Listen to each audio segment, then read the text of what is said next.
You need to keep moving forward with your fleet, and that might mean that this is still a good time for cost-effective vehicle replacement. One of the unique things I think we've developed during this time period is working with our clients, and I've tried to be different in telling them or suggesting and recommending to keep moving forward.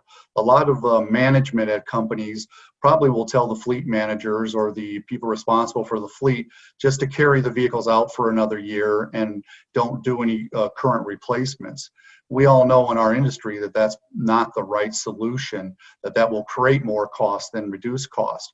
So I think the partnership that we've developed recently with our clients to really work together, be aggressive, trust, and come up with a solution is even more important now than it has been in the past, because it truly is a partnership. Working with a fleet manager to try to get them to determine what is best for their company. It's really about them. It's not about Hyundai, our company. It's about our customers and what we want to do for them.